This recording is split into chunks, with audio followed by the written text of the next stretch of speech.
Hi there. Welcome to the Lean Into Artcast, a show where some visual storytellers get together and hash out different visual storytelling topics. We think hard about visual storytelling, so you will too.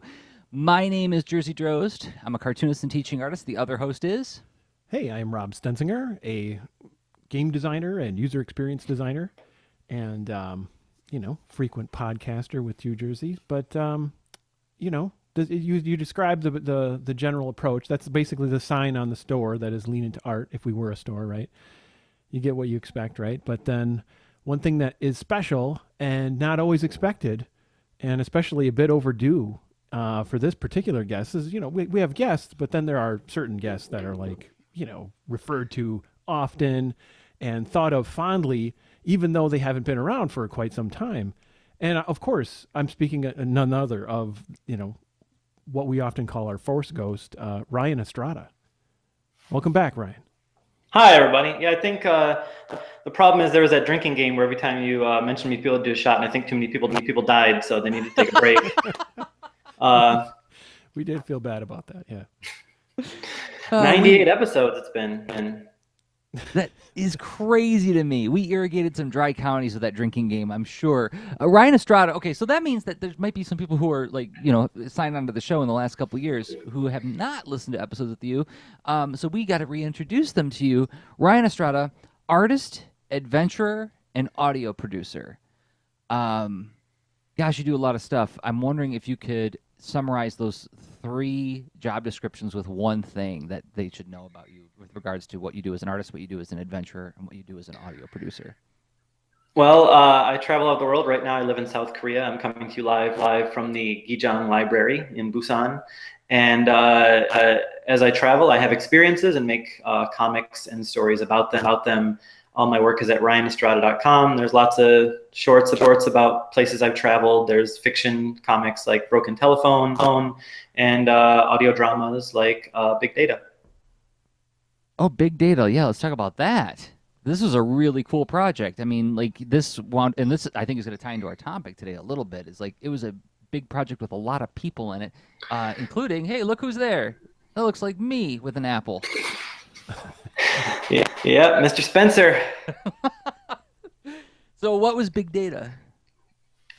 Big Data is kind of like a 9-episode like Netflix series style heist show that you listen to instead of watch, and has a lot of actors from here in Busan, and also celebrity guest stars from around the world, like Jermaine Clement from Flight of the Conchords, Paul F. Tompkins, Felicia Day, Sam Levine, Jersey Drozd, lots of cool famous folk. So, I mean, if you're a fan of podcasting, then here you go. Here's an entire audio drama series with written by Ryan Estrada, produced by Ryan Estrada. This is where you kind of cut your teeth with doing audio production, right? Yeah.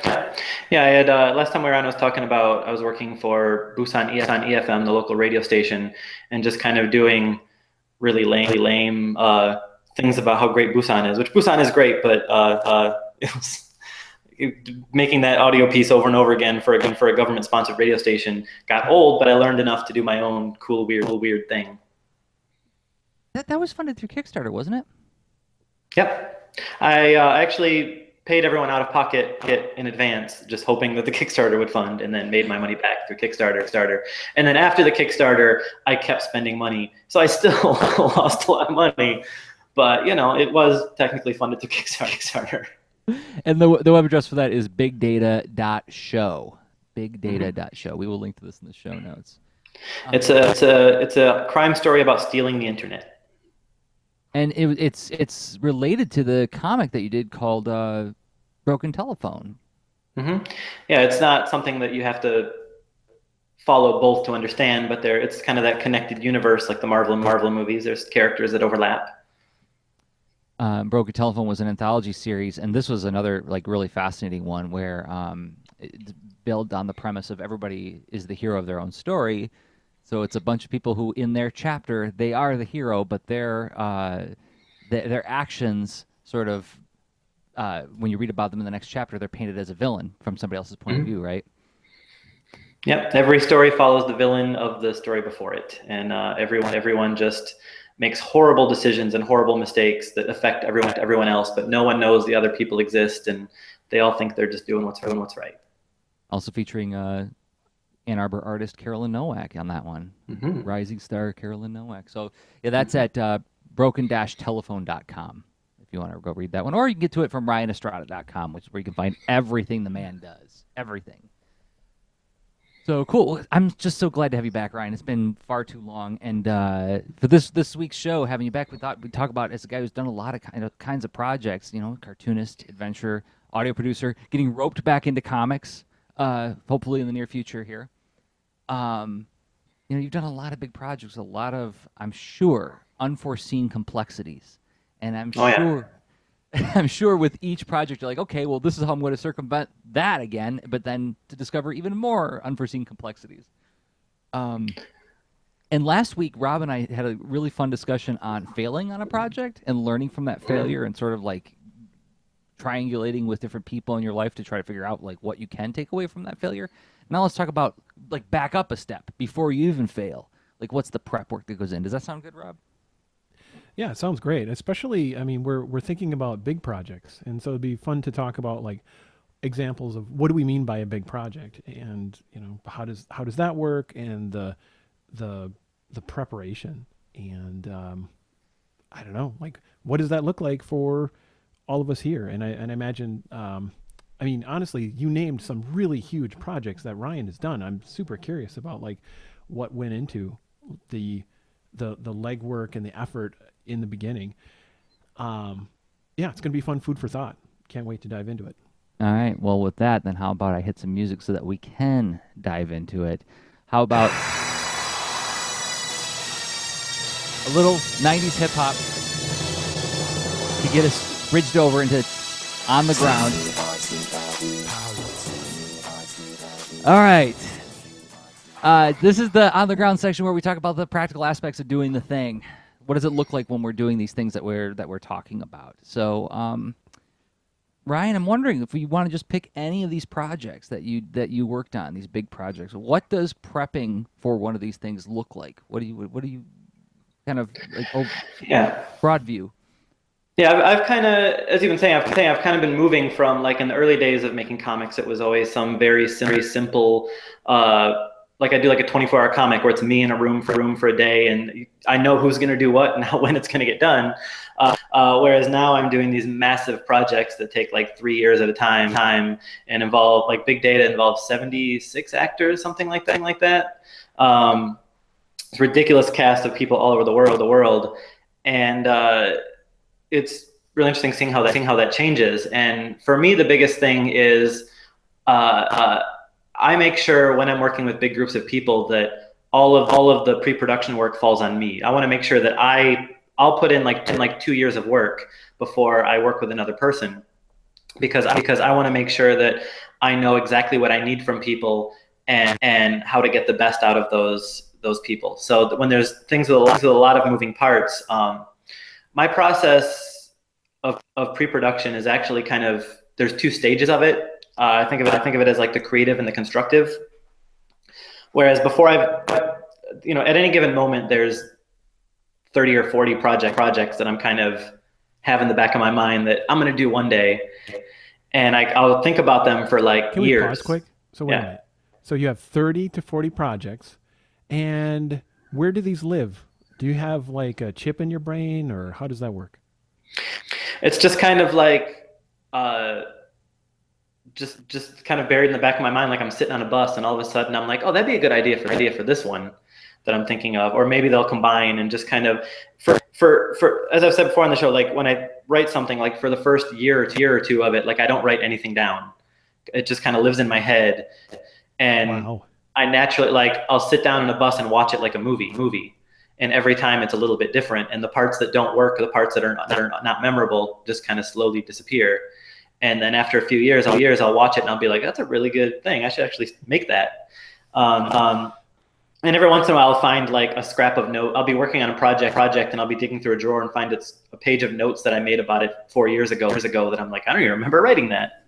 But it's just kind of things that I think about. And when I'm in an experience, I remember, oh, this reminds me of this project I'm working on, and I'll kind of like read an article that might remind me of it. Sometimes I'll seek things out if I'm getting excited about an idea. But there's always like a moment where something clicks. Like, well, everything kind of clicks. The story takes shape, the process takes shape. I realize how I can do it, how I can fund it, who I can work with, and I get this really exciting moment that I think I can make this work. This is my next project. And then the pre-production where it's like sit it down, work out how I can get this made and what the schedule is and all that. That's kind of where that process starts. So it kind of breaks up into two segments. The creative and the constructive. Yeah. Creative is just like, I don't know what form this is going to take. I don't know what it's going to be, but here are my ideas, and just kind of slowly piece together. Oh, this might work for this genre. Like with big data, or broken telephone. Both of those were ideas that I'd had for a long time. And then just at one point when the story got to a certain point with broken telephone, I realized, oh, this would be interesting if I had a different artist illustrate each chapter.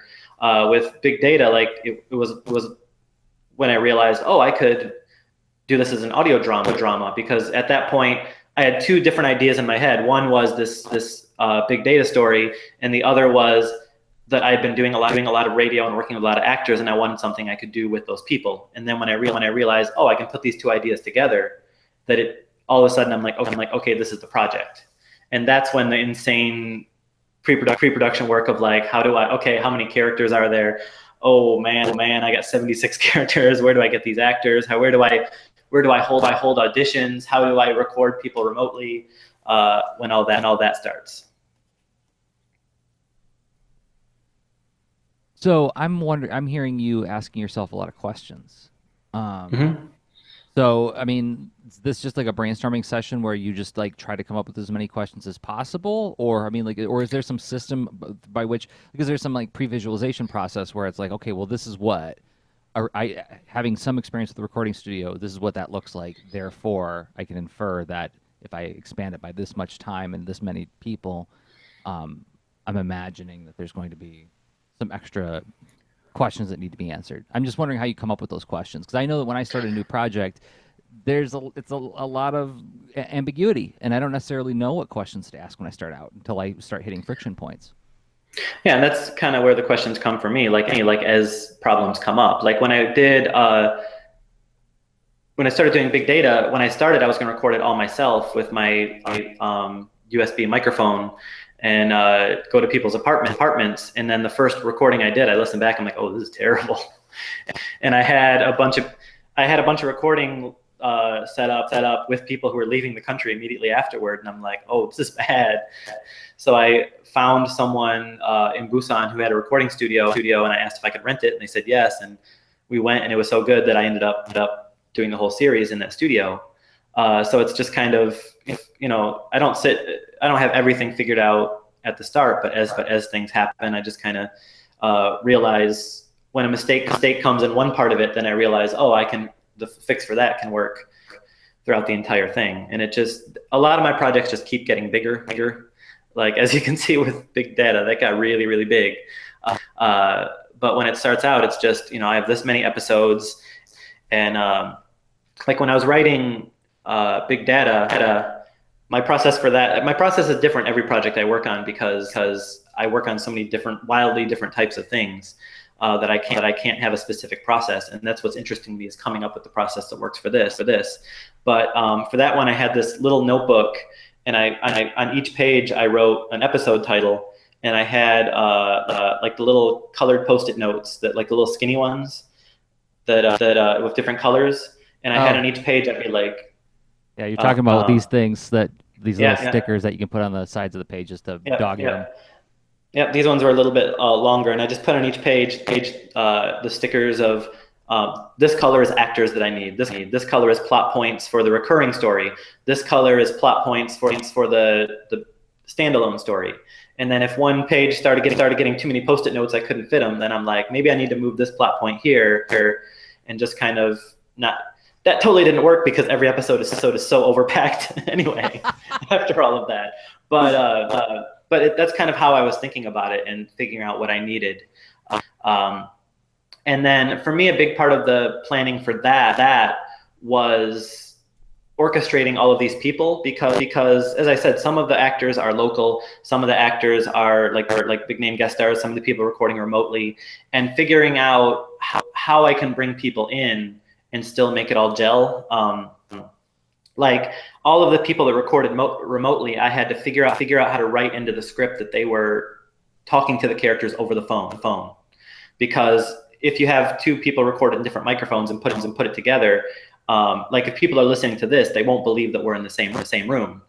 Which we're not trying to make a story that we are in the same room, so that's fine. But if we were making a radio drama where we're all in a closed room mystery, people would be like, they're obviously in different rooms. So I had to figure out ways to make the story and the form fit so that it sounds natural. And then also just figuring out how to make the best of what I get. Like I knew when I was getting guest stars that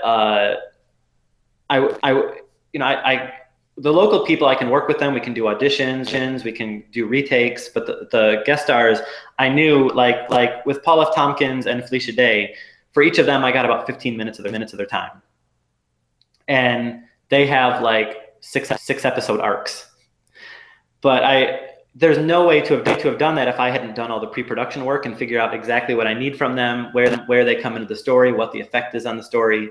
And so I worked hard to make sure that I knew what I needed so that there's no way you can get someone to come on board if you haven't done the work in advance, because they don't know what they're going to be putting in. They don't know how much you're going to need. And that's why I was able to go to these people and say, I need 15 minutes of your time, and here's what I need from you. And then I got the script. And then also what I thought about with that was I don't know if I'm going to get their A game, because they're very busy people. They're giving 15 minutes to do a podcast. So I couldn't give them a scene that had like an emotional hook that was necessary for the episode, but I wanted their scenes to be important to the plot. So like one of the things that happened with Paul F. Tompkins is that I arranged it through his agent, and there was some miscommunication. When I called his phone, he had no idea who I was, didn't remember that there was a meeting planned. He was in the middle of a different meeting, and he's like, "Oh, let's do it right now." And I'm like, "Oh, do you have the script?" He's like, "Oh, is there a script?" And I'm on the phone listening to him download it, and so he just, like in 15 minutes he just ran through the script, and afterward I was kind of like broken up, because I'm like, oh my God, I spent so much money on this and it didn't, like, he was just reading it for the first time. But then I remembered in my pre-planning I had anticipated that problem, that I might be busy people, I don't know what I'm gonna get. So I wrote him as a busy person being interrupted over the phone. And guess what? That's exactly what he sounded like, and it sounds amazing. It's totally method. So that's just kind of a thing that I think about is I anticipate problems, and I think about who I'm working with and what I want to get from them and what I can reasonably ask of them, and figure out what the best I can do with those materials is. It's kind of like this. I'm hearing perspective taking in there as well. I mean, you're thinking about the different people involved and what they're going through, what their worldview, what their perspective might be, what their life might be like, and how can you give them everything that they need to be successful in that situation. And I think about this a lot as somebody who is asked to participate in stuff. I get asked, invited to do things every once in a while, and like if they make it so that I have to look up what this thing even is, like if they don't include like a web address, if they don't include like some kind of credential of who they are, it's like, well, now you've given me homework and you're inviting me to do something, right? It's like this makes it harder for me to say yes to a thing. Whereas when I get invitations to things saying like, this is who we are, this is what our credentials are, this is why we're contacting you, because of this specific thing that you do or have done, and here's like more reading. You don't have to read this whole email, but here's like another page you can go to get more information. I'm like, wow, now suddenly I have everything I need in order to make a decision on this, right? Mm-hmm. It's a simple thing, but it's actually pretty tricky to be mindful of that all the time, I think. Yeah, and that's another thing I've learned editing for exposure text. You guys know the weird Twitter account that I do where let me pull that up real quick. This is a great one. Yeah, it's quotes from people who want artists to work for free, and looking at how demanding they are and how little they even consider that a person they're contacting has their own life and things to do. Like, that's not necessarily why I think like that, but just, looking at what am I asking people to do, and like after you get the first few actors, like I got to the point where I could have a log line where I could ask someone in a tweet. Like Sam Levine from Freaks and Geeks was in my show, and I literally asked him just in a public tweet. I got the log line down enough that I could fit in 140 characters. Hey, I'm doing this show. Jermaine Clement is doing the opening titles. I have a little monologue that you can do on your own phone in 5 minutes. Are you willing to do it? And he responded with a tweet, said, yeah. He said, yeah, email me at this address. And we did it in 2 tweets. So, and I couldn't have done that if I hadn't spent a year and a half, 2 years writing a script, figuring out a character that could work, that does a monologue over a phone and very strongly impacts the plot, and figure out exactly what I need so that, and that character does appear a few times earlier in the episodes, but I was able to just put those lines in with the monologue and make it all work. We're gonna be doing a break here in a second. Maybe we can talk a little bit more about research techniques, because I know you also did. You learned a butt ton in working on big data on how the internet works, and like the keys to the internet, and like there's like some seriously like weird stuff about that. But also in terms of every project, there's some kind of level of research that is interesting, revelatory. But like how you do it, I think, is super fascinating. How do you decide where to look when you're starting to dig up this kind of stuff? But before we go to our break, I want to round back on a comment from the chat room. Troy, Shadowing Trunks, is in there. And he says, and this goes back to something you were saying earlier about ideas kind of bubbling up to the top and staying in your mind. The parts that stick are what you come back to. He says, how do you keep an idea from percolating so long that it evaporates from unuse? I've had things fade out, and I've been worried the story goes so far ahead I couldn't backtrack for the audience. Do you ever have a problem with that? I mean, I have had things that I've thought about for a long time, but they always kind of adapt and change. And like I have found old notes of things that I was really excited about at the time, and I'm like, oh, I don't remember that. But then I realize it's not really something I want to do, and I think that's just naturally that if it's memorable enough to make a great project, I'll remember it. And I do have a little in my Evernote. I have a random scraps file that, like, if there's something that I have an idea but I don't know what to do with it, I'll pop it in there. Or something that I've thought about but I've decided not to do, I'll pop it in there just in case it works for something else. So I do keep things aside that I don't necessarily know what I'm going to do with. But for these big projects that I know all the moving pieces of, like it just kind of, I feel like they kind of percolate for the right amount of time. And sometimes there are things that I decide to do and then I move away from, and they come back in another form. Like I've been working on, my Learn to Read Korean in 15 minutes comic that I've done.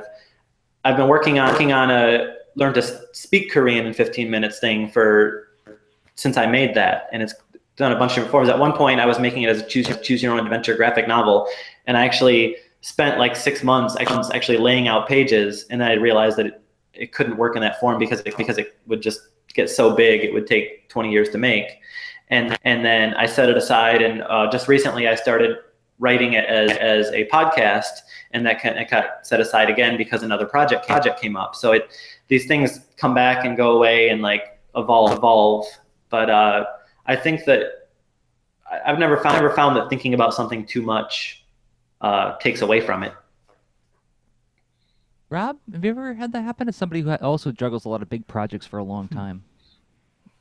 Oh, let's see. As far as maybe having them fade, or I think I've had different like issues and errors, hiccups, problems that can come up where I may have a great affection for an idea that then I pick up later and realize I haven't thought about enough of the problems with it, and that causes it to get set down. Like I was working on that characters for a potential, I don't know, a mini comic, a mini series of comics I'd call, and also a game called Ghost Brawlers, and it just there's just too much missing from the idea, so I end up setting it down. But I do have I may have a tendency to over document, and I create a giant paper trail, right? If I could practically propel myself with how much junk I write down as like as jet fuel, right? I mean, it's a little silly, but I explore it, and I go through areas of where I write down a little bit less, but so I have the stuff there to sift through should I get the motivation to go back to explore it, right? So old ideas can sit around, parts get forgotten, and sometimes holes and problems exist, but like it's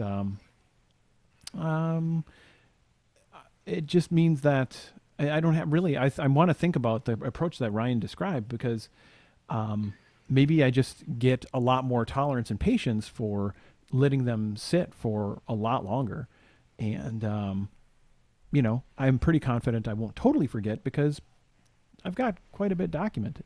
So yeah, well, for me, the reason I don't like writing things down in the very early stages of a project is because once I start writing it, like that scene is solidified, and it's harder to let it evolve. And then later, when you're writing, you have this chunk of text that you've written, and it's a much bigger thing to, like, when you're editing, be like, oh, I got to take that out, but now it's affected everything else, and then it takes, and then you take it. How do I fix this? But like when I'm just thinking, I don't even know that I edited it because I just forgot about it because it was boring, and it's just kind of, but it hasn't. I'm not to say forgotten an idea, but what I was trying to say with that idea has evolved in such a way that it fits with all these other things I was thinking about, and suddenly it just makes sense. And maybe if I was able to look down what, like I said, I'm watching it like a movie. If I had written down what the character had said, 10 watchings ago, it wouldn't make sense for the character as they are now. Yep. But if I had written it down, then that would have solidified this is what this character is like. And this process, like when the writing of Broken Telephone happened over like 7 years. So that, but now I'm getting into projects, like I have some book deals coming up where I have like four months to write a script. So it's kind of condensing that.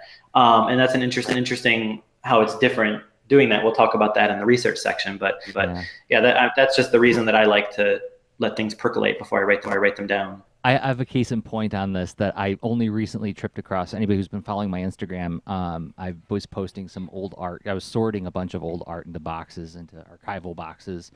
And I came across something. So I posted this on Instagram, a couple weeks ago? This is something I'm planning on taking on for this year's Inktober. I want to do a short comic about this little bear character named Baron von Bear. When I was going through my old art, I found 2002, this comic, and look at what is right in the center of the cover of issue 2 of this comic that I did. So this is 15 years ago that I was dropping in this little character who, I was like, oh, he's a teddy bear with a suit, and he's like, he does magic or something, like that's all I had. And I'm like, I'm gonna start dropping him into stuff that I'm working on because I want to build something out of that someday. But I didn't write anything out, right? So like the idea could stick, like the idea of this cute little bear in awesome action poses could stick, but there was no concrete story written around him that I had to throw away or break apart to find out what was really sticky about him. What was sticky about him was cute thing doing awesome action, right?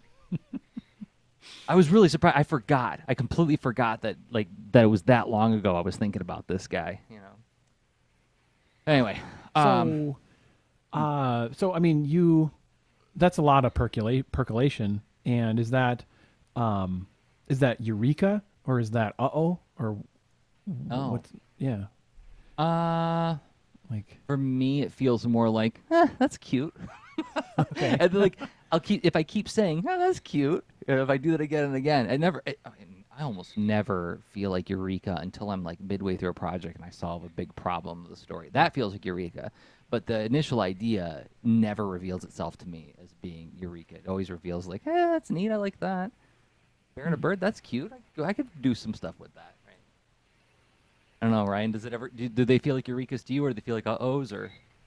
The Eureka for me is always that, like I said, that moment where something clicks, where everything comes together between the creative and constructive phase. That is the moment that I make art for, because that's like I get so excited and I tell everyone about the project, and then it comes out like 6 years later, and so I completely there's no reason to tell everyone yet, but I get so excited, and like everything before is fun. That's amazing. And then everything after that is just like, now I gotta actually make it. Like the whole thing is just to get to that moment. But I know if I don't actually make it, then I'll stop having those moments. So I don't care about actually making it, people seeing it. I just live for that moment where things click. The Eureka. Yeah, that is the part where it's actually worthwhile. That's where it's worth all the pain. Troy follows up his thought. He says, "For me, the universe runs in my head, and I come up with all these adventures. But at episode 50, it's hard to go back and start with episode 1 because in my head, it's gone too far." Yeah, I think that's a problem a lot of us wrestle with, right? Is like, and this is where I hear that advice, like, don't tell all your friends all your ideas because then you've already told the story and so on. Yeah. At a certain point, it kind of becomes like writing an adaptation. Like if you were to write a Marvel movie, you have to think about, okay, here's 50 years of stories.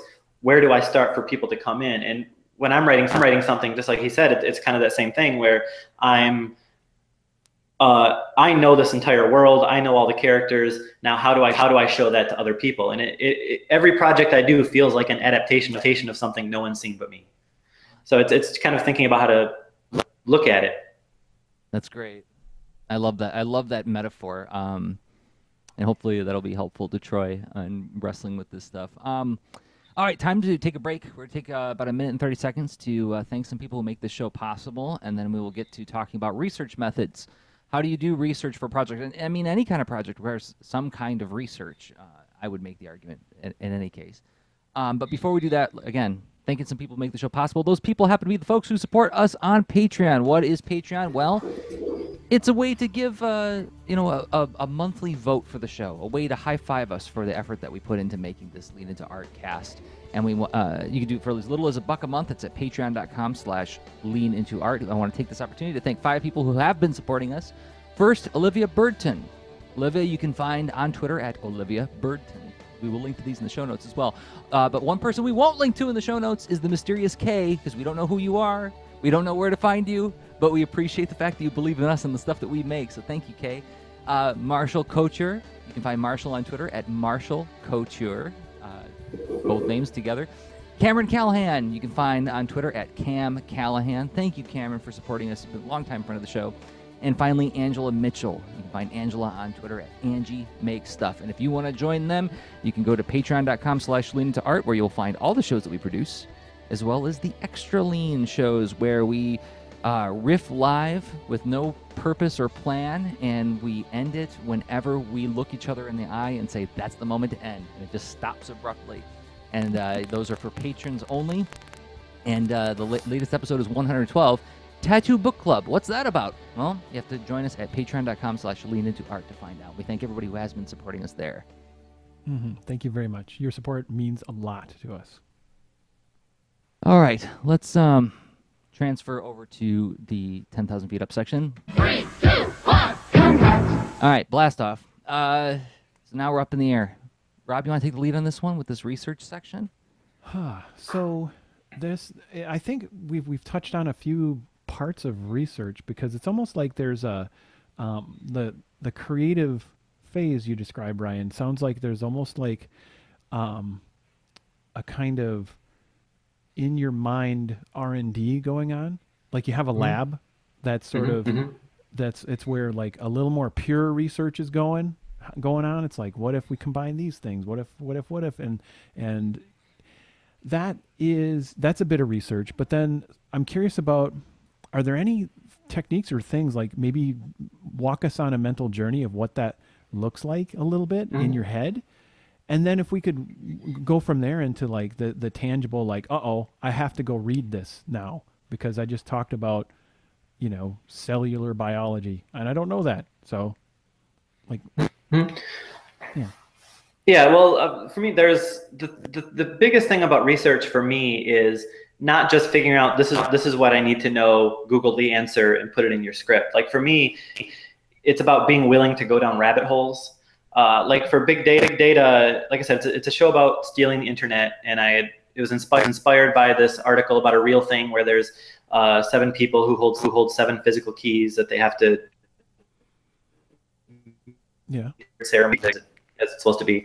And so I researched about that a lot, but then also I just let myself go down, like I said, rabbit holes about like all the different types of hacking that happen. Like there's an episode that's kind of about hacking the news that isn't anything about computers, but like I read a book about how people are able to manipulate what the media talk about. I researched a lot about magic. There's an episode talking about hacking reality, and I read like 30 different magic books from the 1900s, like through the 1930s. Like I read like how tricks were done and like the politics of it, and all of these things inspired parts of the story. And I would be researching one thing and find an interesting fact that kind of related. And sometimes I'd go down a rabbit hole that I didn't think was related at all, and then I'd realize that it was. It all comes down to this idea of hacking and what does that mean. And you know, I also think about not just Googling things and reading books, but just going out in the world also. Sorry. Quick pause though. Okay, so that's an interesting discovery. So when did you realize that there was a theme there? Like you must have some kind of what's your process for saying like, hey, wait a minute, there's so many connections that point here. Are you diagramming? Are you how does that work? It just comes out of as I tell a story, because what I was going for that was it's a story about hacking, but there's no actual hackers in it, because I don't want to make an audio drama where someone's sitting in a computer and you just hear typing noises. That's why I thought it was an interesting thing that I could have stealing physical keys be like a metaphor for hacking, and just in looking at ways that can happen in the real world without computers, it kind of led me down these rabbit holes, and I realized what all the rabbit holes had in common that I was going down. And that wouldn't have happened if I had been just like, this is what I need to research. I need to research these keys. Who are the people that have them? Just as soon as I see something interesting, I'd be like, oh, let's see what that is. And then having so much information, I need to figure out what makes it all come together, that I realize the things that are important in it.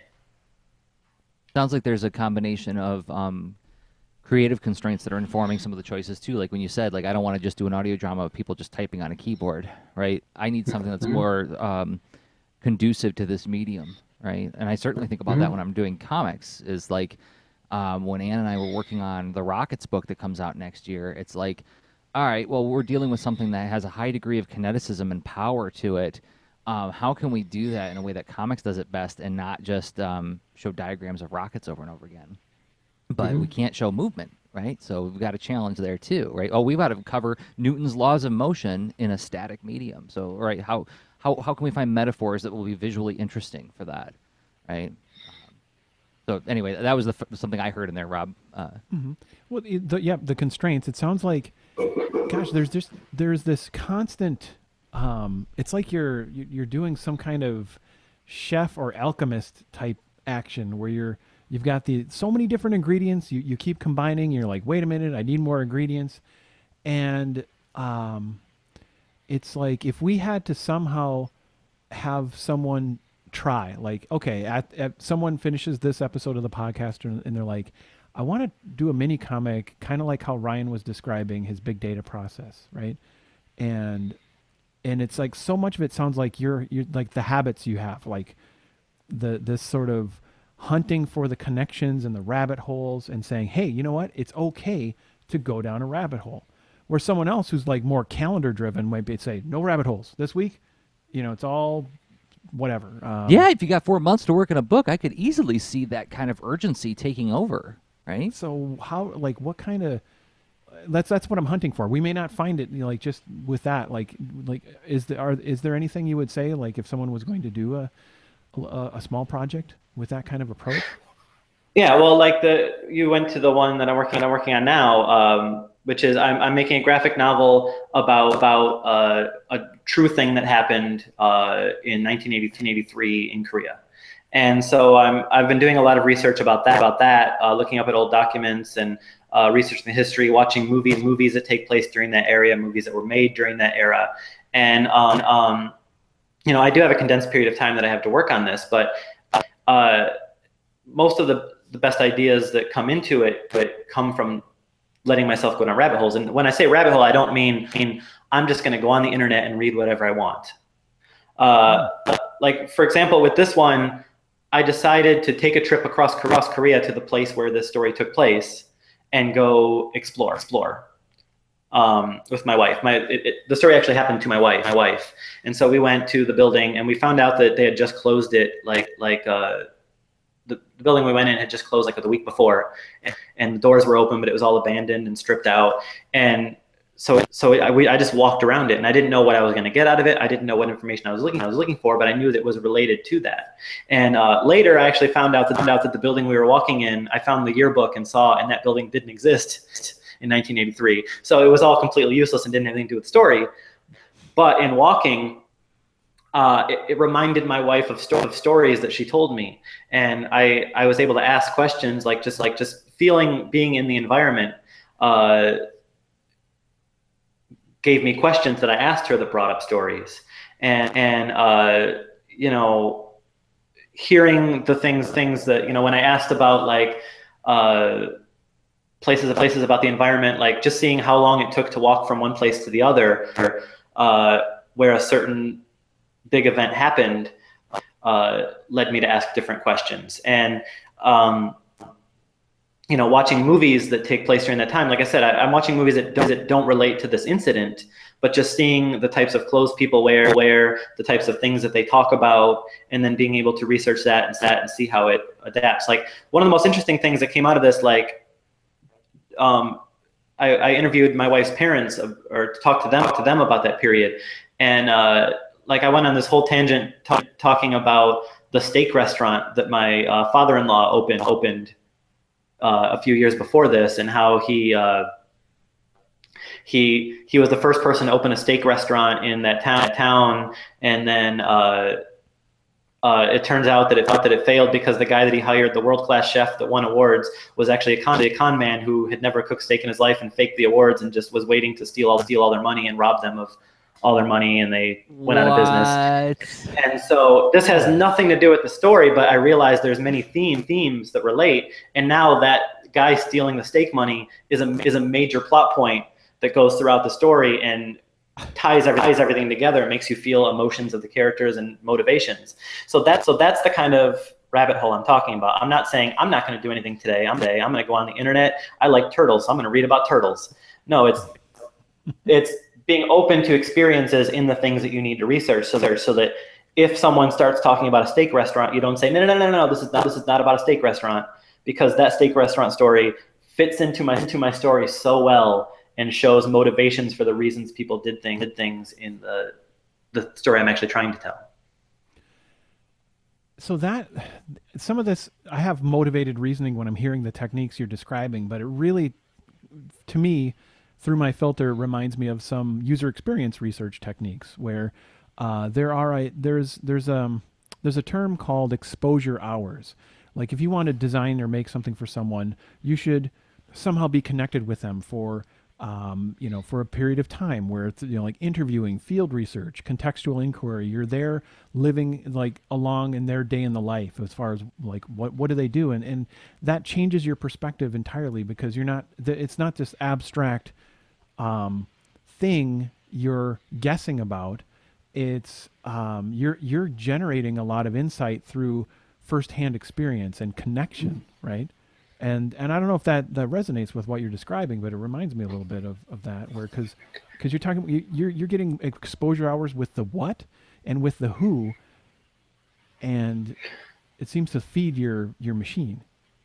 Yeah, whatever you're writing, you need to get out of your own head and get out of the experiences that you have and look at it from a different perspective. Like, even if you this this is very important that I talk to certain people, because I'm writing nonfiction. But even when I write fiction, there's a story I'm sure I've told like 5 years ago on the show, but I wrote a story called Shiv, Sena, Riot for a book called This Is How You Die.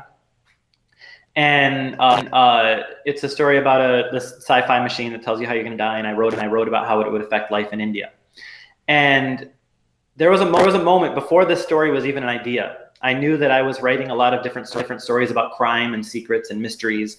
And I was walking through Mumbai one day. I was in India. And in India, adult videos and magazines are illegal. Very illegal. You can get in big trouble. So as I'm walking, this creepy dude, like you see in a movie, like with the trench coats, like, hey, you want to buy some dirty movies? And I'm like, no, why would I want to do that? And I'm like, wait a minute, I want to know how illegal things are sold in India. This is I don't know what this is research for, but if I wanted that, there's an internet. I don't need to go to a creepy dude on the street, but I want to see what happens. So I said, sure. I wanted to have an experience. And he took me into this like creepy stairwell and like closed the door and like fished out a bag under a stairwell and and like a few years later, I was invited to write the story. And I'm thinking about, the story was about the sci-fi device that is common elsewhere, but is illegal in India. Yeah. And someone's trying to get one. And I'm like, oh, I know exactly how it would be sold. I know exactly what the room smells like. I know exactly where the light comes from. I know exactly how scary it is knowing that someone might see you. And I was able to write this story that really, there's no way to know what it's like to buy a crazy sci-fi device that tells you how you're going to die. But because I let myself go down a weird rabbit hole and follow a creepy porn man down an alley, I had that experience. And that was kind of different because I didn't have a story in mind. But later when I'm writing stories, just letting myself go down these rabbit holes of, that took five minutes. And, hearing the story about the steak restaurant took 10 minutes. It's just being open to that experience and not shut it down because it's not related to what you're working on, or because you could go to jail for no reason. Maybe don't do that. But yeah, that's what I'm talking about. Rabbit holes. Not just have no plan, but have a very detailed plan about what you need, but don't be so rigid that you shut down anything that doesn't fit that. Another thing I'd like to layer on this that's a little bit more directed and more linear in approach is, and this relates to the Rockets book that comes out next June. We had a mandate of sorts we had to teach how rockets work in this book. And so Ann and I contacted a local physics professor, and we sat down with him and we basically interviewed him and said, like, hey, what are the things that you find are the trickiest things to teach your students? Or he was a high school teacher, and we were making a book for like 12-year-olds, 6th graders, 7th graders. And we said, what are the things that you wish your students came to your class with a ready and deep familiarity with? And so then we wrote down this whole list of things that he talked about. And yeah, we thought the book was going to go in one direction, but after that interview, it went in a totally different direction because suddenly we had like some clear needs to meet, which is like a little bit more of a service-driven way to do it. But I'll tell you what, I want to use that again on my nonfiction, or rather my fiction projects as well. As I want to talk to people who it's like, well, this is the audience that I'm making this for. Can I contact somebody in that world to talk with them about what do you wish you could have more of in stories of this kind, right? Because it was super helpful. Yeah, that's another thing I've learned. That question that you had is like the most important question to ask is, what do you want people to know about this? And that's a good first question to ask, because when I was interviewing people about this story, like there's the things that I want to know and the things that fascinate me, and like I'll jump into someone that has been beaten up by the police and tortured and thrown in jail cells for a long time, and like that's what I'm jumping in to talk about. That's not necessarily what they want, that to them, that's just like I'm sensationalizing something that they care about. But if I ask them, what do you want people to know about it? And then they tell me, I know where they're coming from. And then when I ask the details that I know, I understand the context of what I'm asking and what they're telling me. And I know how better to fit it in the story and how better to make it in the conversation. Yeah. Yeah, I think that's great. And it provides some like really great, a new set of constraints to help inform some creative decisions. Right? Yeah, and that's another big thing about research is knowing when to go to someone else, and not having the ego that you think you can do everything and you can research everything. Like this book that I'm working on now, my co-writer is my wife, because I knew that I was telling her story. I don't want to be the white American dude who's like, I can handle this. I know what her life is like. Like I'm crediting her as co-author of the book because we're going together to do the interviews, and I'm the one sitting at the computer typing, but everything goes through her.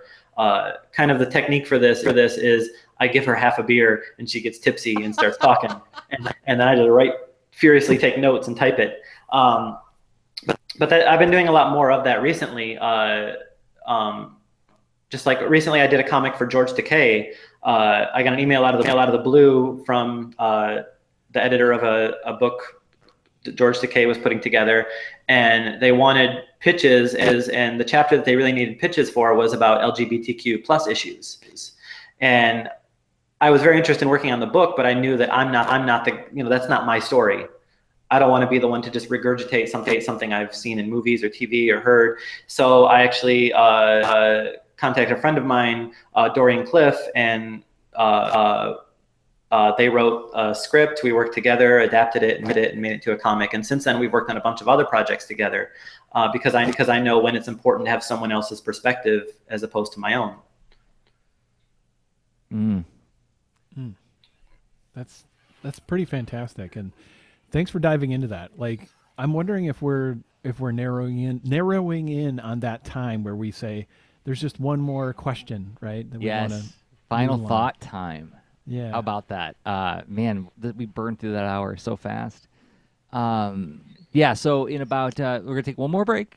In about a minute and a half to 2 minutes, we will conclude with our final thought, wrapping all this up into some kind of like takeaway. But before we do that, we got to thank a couple other people who make the show possible. And those people happen to be you and me, Rob. We make this show possible. Yes, we do. I said I'm a cartoonist and teaching artist. Rob said that he's a game designer and coder and artist. And so what does that mean? That means we make lots of stuff. And then one of the things that I hope you'll check out of mine right now is my webcomic Boulder and Fleet, which you can find at boulderandfleet.com. I've got an image pulled up of a very exciting moment from one of the earlier stories from last year. What is it? It's about a bear and a bird who go on adventures. They want to be adventurers for hire. They want to make a living at it. Making a living at anything is very, very tough, especially if your partner in your adventuring endeavor happens to be a pacifist and doesn't like to fight. Well, that's going to be tough when you're fighting monsters and stuff. How do you find a peaceful solution? Well, those are the kinds of questions I attempt to answer in boulderandfleet.com. Rob, you make a game. I do. It is called This Panda Needs You. And why does a panda need you? You're like, I don't know any pandas. Why do they have any kind of like job for me? Well, the thing is, there's a little panda that's like walking through a nice, calm, set of hills and bamboo forest. And you know what? There's some blocks stacked up. They look great. They're all fine. There's different colors and patterns and stuff. And then a cloud comes down and knocks them all over. So that's why this panda needs you, because you got to help the panda put everything back the way it was. And it's a mellow puzzle solving kind of block and physics stacking game. It gets progressively harder over like 50 levels. It's available for iPhone, iPad, Android phone and tablets, and Windows and Mac. Boom. So it's on a lot of platforms. And I've had a busy week. So it's so it's for its various platforms. You can do a search, but like I recommend going to itch.io for Windows and Mac for now, and you can then go to the, of course, Google Play or the iTunes App Store and search for This Panda Needs You. And if you do get it, especially if you get it on Android this week, please give it a rating.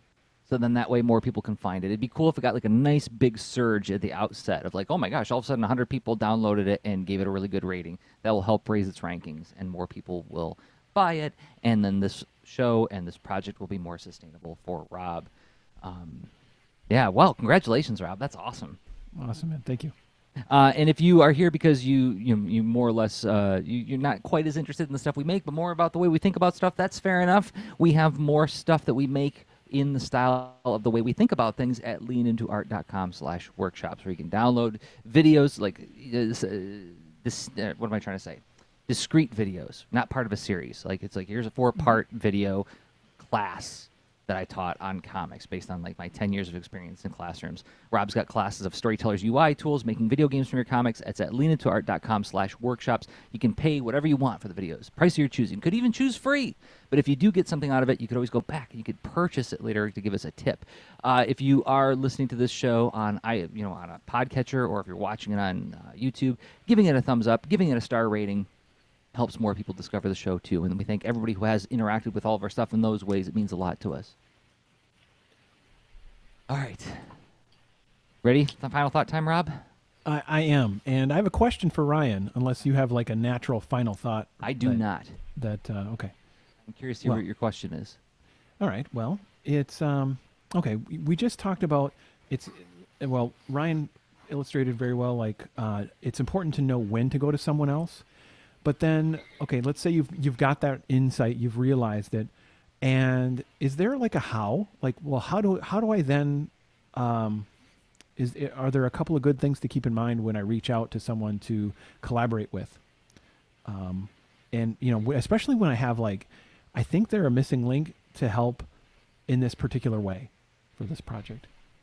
Yeah, well, the big thing is to, once again, like I was saying about approaching actors, think about their time, what you're asking of them, and what they get out of it. Like if you just have a question, like Jersey talking to scientists, like if you say, I want to get kids excited about science, you tell me what you want people to know. That's something people are willing to say because that's something they're genuinely excited about and they want to share information.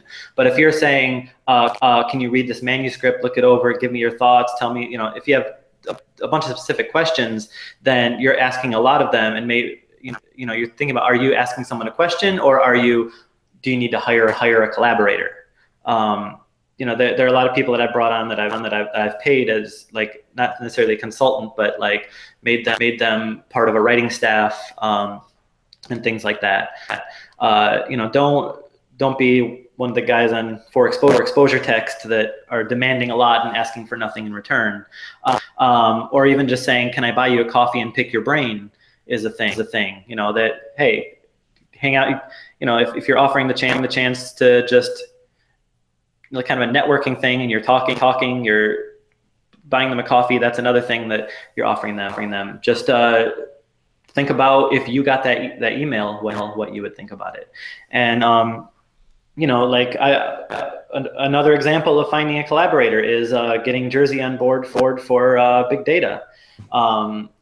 The reason Jersey came on board is because I had a scene with 2 young actors. I live in Korea, and it's harder to find younger actors because the people that come here tend to be people who come here to teach English or in the military. So I didn't really have that pool of actors.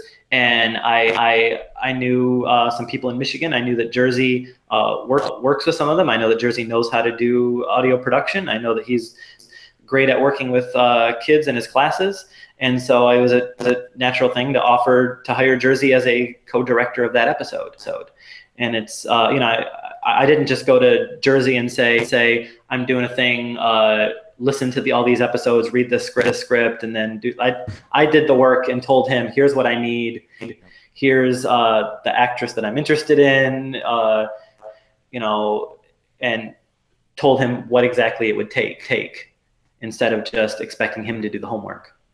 Right. Yeah. There was very little spin up for me to do that. I felt absolutely prepared to just walk into a room with a microphone and do the takes. Right. And I felt so prepared that I felt like I had the room to do a lot of different kinds of takes. I almost felt like I should apologize for how many takes I gave you, Ryan.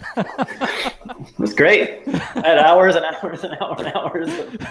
Well, that's right. And at one point, we just let the mic go and let the kids just talk and just goof around. And you wound up using that in some of the episode, right? I used it. It was great. Yeah.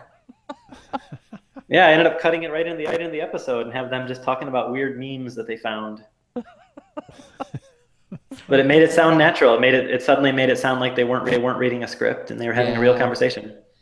Yeah, that was a lot of fun. So yeah, and it was a privilege to be a part of that. And but yeah, I think that perspective taking is huge, is super huge. you are asking for somebody's time, and I thought about that really hard whenever I sent like the manuscript for Rockets to anybody. There were even friends who said like, "How come I didn't get to see it ahead of time?" I'm like, because I'm asking. It's a big ask to read a 115-page manuscript. So, but yeah, I don't know. Rob, did that answer it? Oh yeah, that's fantastic. Cool. Thank you, Ryan. Yeah, Ryan, thank you so much for this. Of course. Let's give a shout out to some of these projects one more time. Big Data, we've talked about this a lot. That's at bigdata.show. Can we hear your line, Jersey? What's that? Oh, Your Mr. Spencer line? your apples are ready. There you go. That was the real line. And then Italia's like, oh boy, apples. Your apples are ready. I love that line so much. It says so much about that family that he's so excited about apples, and it pays off because she's excited too. And it felt like a line that like I didn't have to dig deep to get to. Just sound earnest and really cheerful about it. There you go. Your apples are ready. Typecasting. You could also find everything that Ryan does at ryanestrada.com, including his very well-known Learn to Read Korean in 15 Minutes, and you will. It delivers what it promises. That's at ryanestrada.com as well. Tons of stuff. Poorcraft. Didn't even talk about Poorcraft, right? How to live the Tightwad's Guide to Travel. That's the subtitle. Drawn by Diana Knock, written by Ryan Estrada. So, a lot of great stuff there. Ryan, it will not be 3 years before we get you back, I hope. All right. Promise. Okay. Anytime. But we will have to put together a Ryan Estrada playlist for people who are newer to the show. Yes. All right, this show is recorded every Thursday at 10 p.m. Eastern Time. We stream it live on YouTube and then collect it at patreon.com/leanintoart. Thank you to Ryan. Thank you, Rob, for this discussion. This was a lot of fun. Thank you, Jersey. Thank you, Ryan. And until next week, I have been Jersey Drozd of leanintoart.com and Jersey Drozd on Instagram. And I've been Rob Stenzinger of leanintoart.com and Rob Stenzinger on Instagram. Okay, bye. Show notes for this episode can be found at leanintoart.com. You can also follow us on Twitter at the user leanintoart, and you can reach us via email at leanintoart@gmail.com. And remember, leaners aren't wieners. Thanks for listening.